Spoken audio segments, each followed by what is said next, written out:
தமிழ்நாட்டில் தேர்தல் பிரச்சாரங்கள் எல்லாம் முடிந்து அமைதியான சூழ்நிலை நிலவுகிறது. கடந்த வெள்ளிக்கிழமை நாடு முழுக்க லோக்சபா தேர்தல் திருவிழா பிரம்மாண்டமாக தொடங்கியது. கடந்த 2019 ஆண்டை போலவே இந்த முறையும் நாடு முழுவதும் 7 கட்டங்களாக தேர்தல் நடைபெறுகிறது.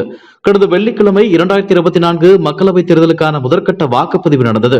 தமிழ்நாட்டின் 39 தொகுதிகள் மற்றும் புதுச்சேரியில் முதற்கட்ட வாக்குப்பதிவு நடந்தது.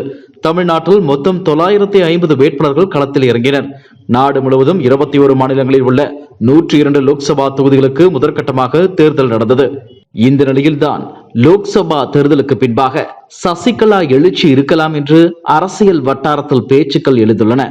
எடப்பாடி பழனிசாமி வரிசையாக 7 தேர்தலில் தோல்வியடைந்து விட்டார். கடந்த லோக்சபா தேர்தல், சட்டசபை தேர்தல், ஒரு உள்ளாட்சி, ஒரு மாநகராட்சி தேர்தல், 2 இடைத்தேர்தல்களில் எடப்பாடி தலைமையில் அதிமுக தோல்வியடைந்து விட்டது.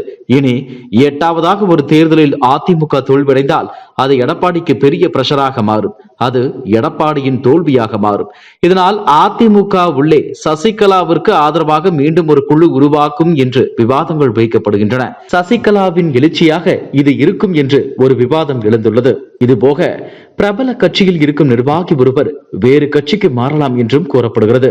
தனது மாவட்ட நிர்வாகிகள் மட்டுமின்றி பிற மாவட்ட நிர்வாகிகளையும் அழைத்துக் கொண்டு வேறு கட்சிக்கு செல்லும் திட்டத்தில் உள்ளாராம். தனக்கு எதிராக கட்சி தலைமை செயல்பட்ட காரணத்தால் கட்சியை விட்டு வெளியேறும் எண்ணத்தில் இருக்கிறார் என்று கூறப்படுகிறது.